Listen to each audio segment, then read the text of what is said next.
As a luxury wedding photographer, I've documented the most intimate moments of over 200 weddings. Only once have I deleted all the photos on purpose. Over 8 years shooting luxury weddings, I've been witness to countless family dramas, bridezilla meltdowns, and reception disasters. I photographed celebrations on private islands, at European castles, and once on the edge of an active volcano. My clients typically spend between $80,000 and $500,000 on their special day, and I am paid handsomely to capture every perfect moment and tactfully ignore the imperfect ones. Most photographers will tell you the bridezilla stories are the worst, but they're actually the easiest to handle. Their expectations are clear, even if unreasonable. The truly dangerous situations happen when you uncover something you were never meant to see. 3 years ago, I was hired to shoot a wedding for the daughter of a prominent businessman in Miami. Let's call him Mr. G. The contract was exceptional, $35,000 for the weekend plus a $10,000 exclusivity fee, ensuring I wouldn't book anything else for 2 weeks surrounding the date. I was flown first class to their compound, given my own guest house, and treated like family during pre-wedding events. I noticed Mr. G frequently disappearing with various guests to his office. As a photographer, you become invisible people. Forget you are there, which gives you unusual access. While shooting candid getting ready photos on the wedding morning, I accidentally captured Mr. G in the background of a mirror reflection, clearly exchanging packages with the father of the groom. I thought nothing of it until the reception. I was taking standard dance floor shots when my second shooter whispered that someone was going through our equipment bags in the designated photographer's room. I excused myself and quietly returned to find the best man methodically checking every SD card and hard drive, just making sure you were getting good shots, he said with a practiced smile. My equipment had a small scratch that hadn't been there before that night. I backed up the day's photos to my encrypted cloud storage, something I don't typically do until after the event. The next morning, my main camera and backup drive were missing from my locked room. When I mentioned this to the wedding planner, she nervously suggested I must have misplaced them and promised Mr. G would make it right financially. I completed the wedding with my secondary equipment. During the father-daughter dance, Mr. G whispered to me, "I trust you'll be editing thoroughly."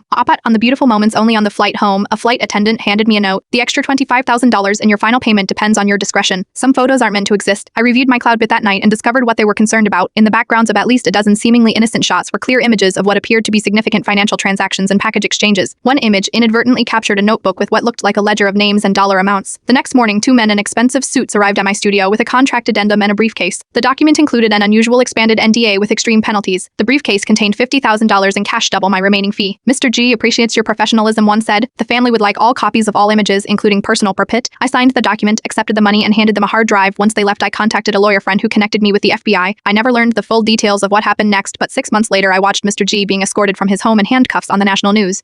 The only wedding photos that exist today are the carefully curated ones I submitted of the ceremony and reception, nothing from the getting ready session or any of the pre-wedding events. Sometimes the highest paying clients are the ones you should fear the most, and sometimes the most dangerous thing about a wedding isn't the bridezilla, it's what's happening when everyone thinks no one is watching.